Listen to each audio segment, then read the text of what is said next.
नमस्कार जोहार बच्चों, कैसे हैं आप। उम्मीद करता हूं कि स्वस्थ होंगे, मस्त होंगे और अपनी तैयारी बेहतर ढंग से कर रहे होंगे। ये 2024 में जो एग्जाम हुआ था उसका ये क्वेश्चन पेपर है जो कि हम आपके साथ में शेयर करने वाले हैं।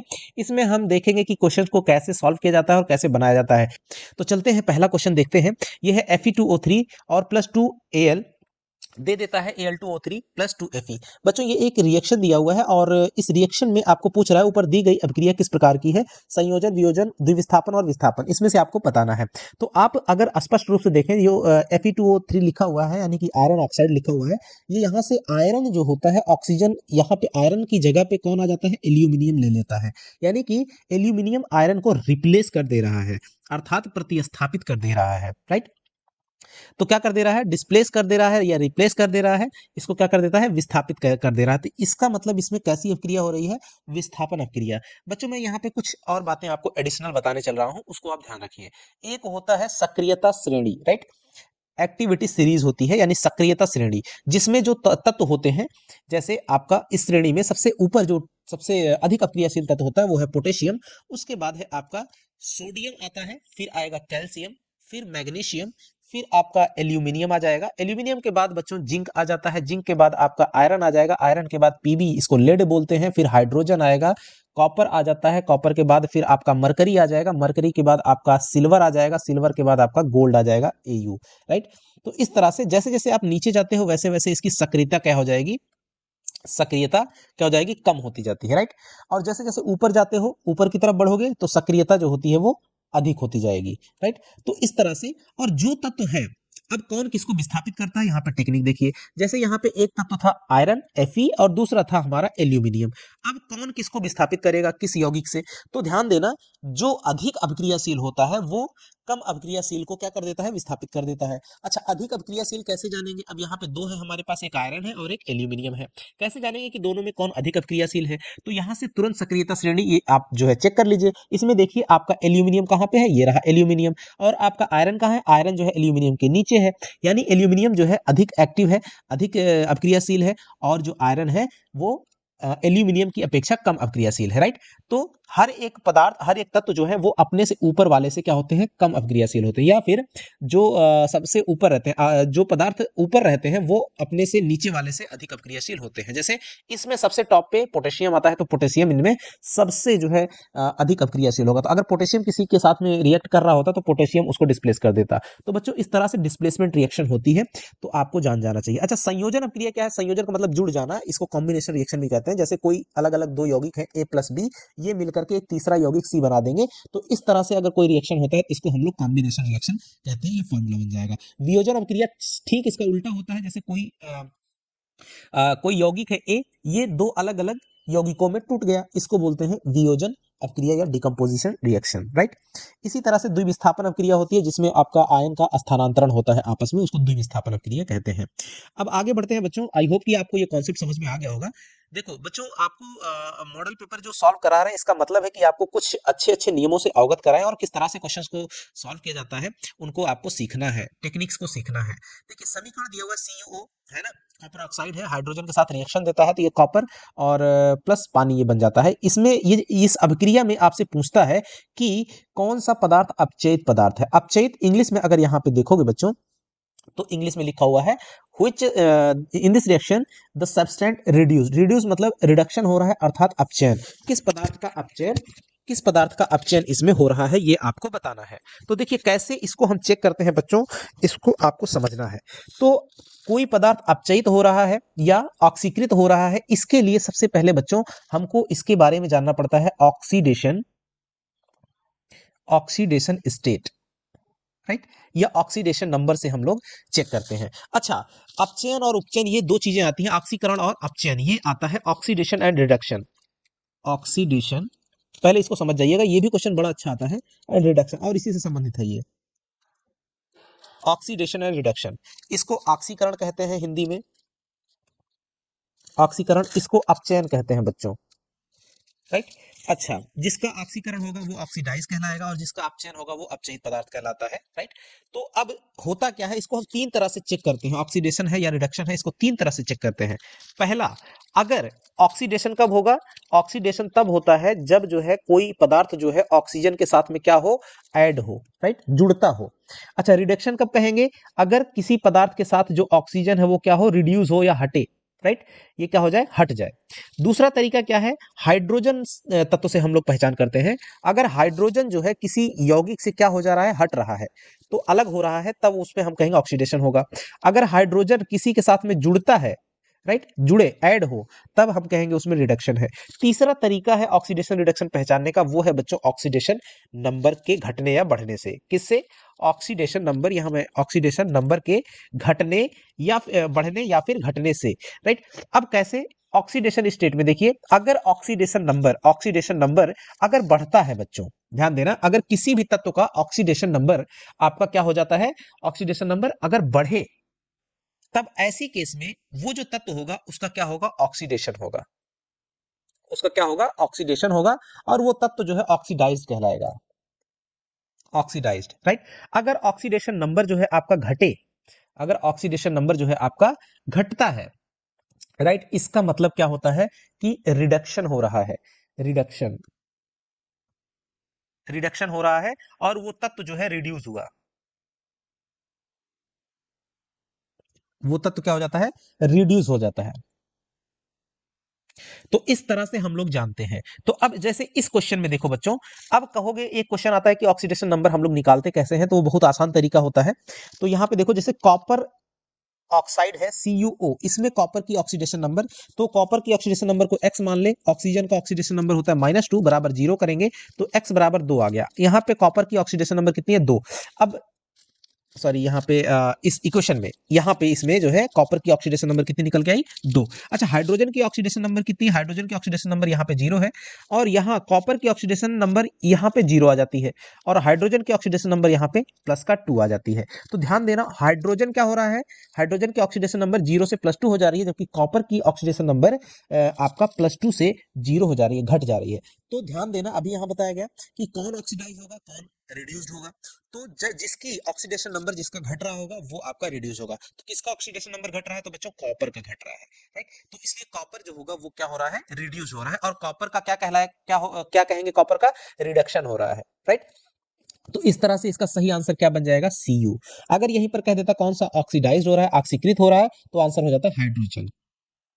अगले क्वेश्चन पे बढ़ते हैं बच्चों, ये काफी इंपॉर्टेंट क्वेश्चन है और कई बार आपका जैक बोर्ड एग्जाम में भी आया हुआ है, कि शाक सब्जियों का विघटित होकर, विघटित का मतलब डिकम्पोज होकर कंपोस्ट बन जाना, कंपोस्ट मतलब खाद के रूप में बदल जाना, ये किस प्रकार की अभिक्रिया का उदाहरण है। तो ध्यान देना बच्चों, चाहे वो कंपोस्ट खाद हो, चाहे साग सब्जी हो, सड़ करके खाद के रूप में जब बनती है यहाँ पे, तो जब ये खाद बनती है तो इसमें से क्या निकलता है, हीट निकलता है।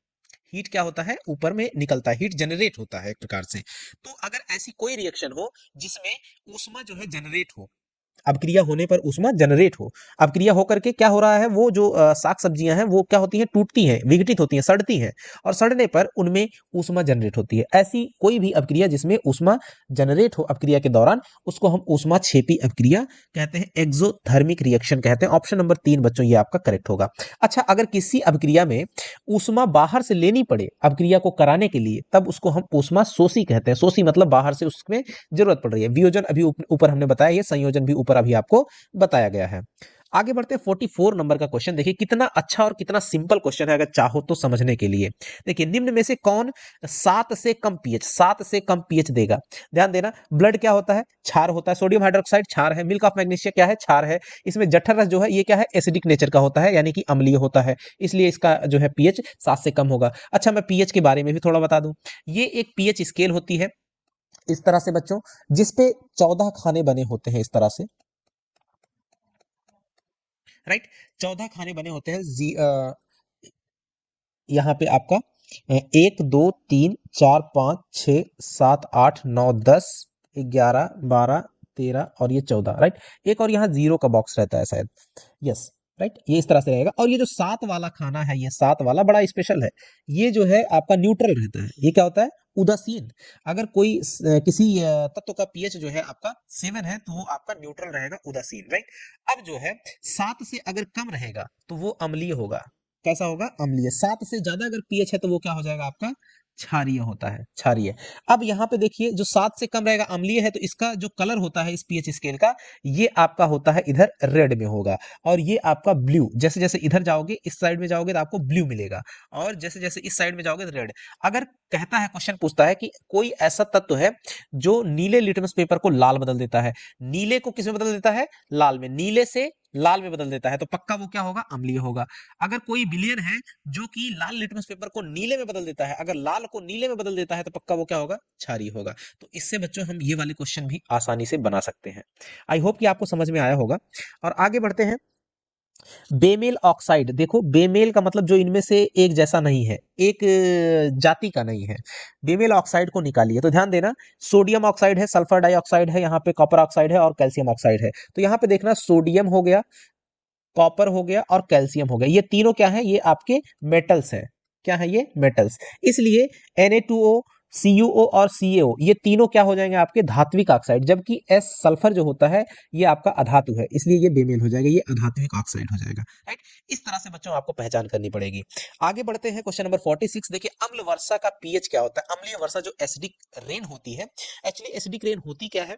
देखिए, जो सल्फ्यूरिक और नाइट्रिक अम्ल के रूप में जो पानी होता है, उसमें सल्फ्यूरिक अम्ल और नाइट्रिक अम्ल की जो मात्रा है जब थोड़ी सी बढ़ जाती है, और वो पानी नीचे जब गिरता है बारिश के रूप में, उसे हम लोग कहते हैं अम्ल वर्षा। ऐसा होता कब है? जो इंडस्ट्री से जो दूषित गैसें निकलती हैं, जैसे नाइट्रोजन नाइट्रोजन ऑक्साइड हो गया, सल्फर डाइऑक्साइड हो गई, ये सब गैसें जब ऊपर जाती हैं, है ना, वायुमंडल में जाती हैं, तो रिएक्ट करके जो है ये सल्फ्यूरिक और नाइट्रिक एसिड में बदल जाती हैं, और वो बारिश जब होती है तो उसी के साथ में जमीन पर आ जाती है, तो उसी वर्षा को हम लोग अम्ल वर्षा कहते हैं। क्योंकि ये अम्लीय नेचर की होती है, इसका मतलब है कि इनका पीएच मान जो है वो 7 से कम होगा। लेकिन जो नॉर्मल वर्षा होती है उसमें भी कुछ ना कुछ चीजें घुली रहती है, तो लगभग 5.6 का जो है लगभग वो सामान्य वर्षा का पीएच होता है। लेकिन होता क्या है बच्चों, एक्चुअल में इसका जो अम्लीय वर्षा होगी उसका पीएच मान 5.5 से कम होता है, इससे भी कम होगा, यानी 5.5 से भी कम। लेकिन ऑप्शन में आपका दिया हुआ 5.6 से कम, तो ये हम लोग सबसे सुटेबल आंसर चूज करेंगे। ये लगभग बच्चों 4.4 टू 4.5 या इसके आसपास में लगभग जाता है, राइट। तो हम मोटा मोटा ये कह सकते हैं कि 5.5 से कम होता है, राइट। तो यहाँ पे ऑप्शन हमारा नियर अबाउट दिया हुआ है 5.6 से कम, तो ये आपका करेक्ट होगा। आगे बढ़ते हैं 47 नंबर क्वेश्चन। दांतों का जो एनेमल होता है, एनेमल क्या होता है? जो बाहरी पार्ट होता है, राइट। जो दांत जैसे इस तरह से आपका रूट बना हुआ है, तो ये जो ऊपर वाला पार्ट होता है इसी को एनेमल कहते हैं। ये किस चीज का बना हुआ होता है? तो बच्चों इसमें जो है 95% जो है आपका क्या क्या होता है? कैल्शियम और फास्फोरस रहता है, राइट। तो इसलिए कैल्शियम और फास्फोरस से मिला हुआ एक तत्व बना रहता है, जिसमें इसमें कैल्शियम फास्फोरस की मात्रा ज्यादा रहती है, और इन्हीं दोनों तत्वों से मिलकर के तत्व बनता है जिसको हम लोग कहते हैं कैल्शियम फास्फेट, जो कि ऑप्शन नंबर 4 में दिया हुआ है। इसको याद रखिएगा, सही हो जाएगा।